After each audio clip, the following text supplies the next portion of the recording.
पश्चिम बंगाल की सीएम ममता बनर्जी ने कहा है कि नया वक्फ कानून पश्चिम बंगाल में लागू नहीं किया जाएगा। उन्होंने कहा कि जब तक पश्चिम बंगाल में ममता दीदी है, मुस्लिम समुदाय की संपत्ति की रक्षा करेगी। ममता कोलकाता में जैन समाज के कार्यक्रम में बोल रही थी, लेकिन उनके बयान से यही लग रहा था कि वो अगले साल होने वाले चुनाव की तैयारी कर रही है। कोई कहता है ला इलाहा इल्लल्लाह, कोई कहता है ओम महादेवो ओम महादेवं महत्तानं महाजोगी महेश्वरम महापापोहरं देवं मकराय नमो नमो नमोस्ते ब्राह्मण्यो देवाय गो ब्राह्मण्यो हिताय च जगद्धिताय कृष्णाय गोविंदाय नमो नमो।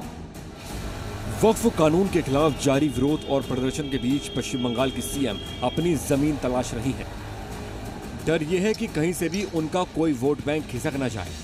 दीदी को पता है कि बंगाल में अगले साल विधानसभा चुनाव होने वाले हैं और पिछले 4 सालों में बंगाल ही नहीं देश का सियासी मिजाज बार बार रंग बदल रहा है। यही वजह है कि ममता बनर्जी ने अल्पसंख्यकों को खास संदेश दिया है और छूटते ही बता दिया कि वक्फ कानून को लेकर उनको काफी दुख है। और माइनॉरिटी लोगों को हम एक बात कहते हैं, देखिए आप लोगों को दिल में दुख हुआ है वो आपका प्रॉपर्टी के लेके, आप भरोसा रखिए बंगाल में ऐसा कुछ नहीं होगा जिसमें कोई डिवाइड एंड रूल होगा।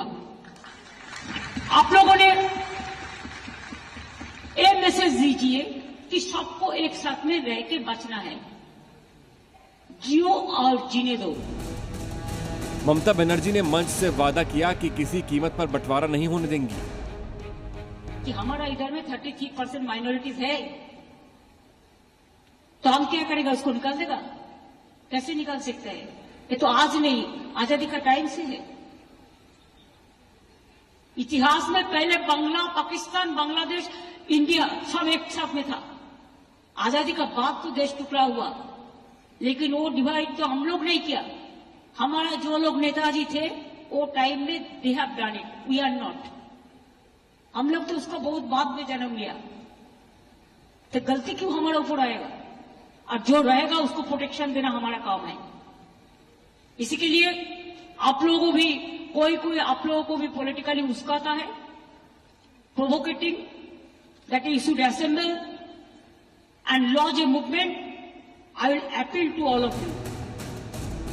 जिस वक्त ममता बनर्जी बंगाल के सर्वधर्म समभाव वाले स्वभाव पर भाषण दे रही थी, उससे ठीक एक दिन पहले बंगाल का मुर्शिदाबाद जल उठा। वक्फ कानून का विरोध करने वालों का खून इस कदर खौल रहा था कि चाहकर भी खुद पर काबू नहीं रख पाए और नतीजा आपके टीवी स्क्रीन पर। सियासत की धुरंधर ममता बनर्जी राजनीति की महारथी कही जाती हैं। उन्हें ये बात अच्छी तरह से पता है कि बंगाल में उनका वोट बैंक किधर है, लेकिन मन में ये बात भी है कि वोट युद्ध में कहीं ऊंच नीच हो गई तो सनातनियों के प्रति सहानुभूति भी काम आ सकता है। यही वजह है कि ममता बनर्जी अल्लाह और ईश्वर दोनों का नाम लेती हैं। कहता है बंगाल में हम हिंदू धर्म को प्रोटेक्शन नहीं देता है। कौन देता है? बोलो कौन प्रोग्राम में आप लोगों को रुक दिया? हर समाज को हम पूछेंगे कौन प्रोग्राम को हम रुका है। देश के अलग अलग सियासी क्षेत्रों की सियासत अलग अलग है, लेकिन ममता बनर्जी इनमें से अलहदा हैं। लेकिन सत्ता में रहते हुए उन्हें इस बात का भी एहसास कहीं न कहीं होता ही रहता होगा कि हर बार एक ही दाव काम नहीं आता। ब्यूरो रिपोर्ट, जी मीडिया।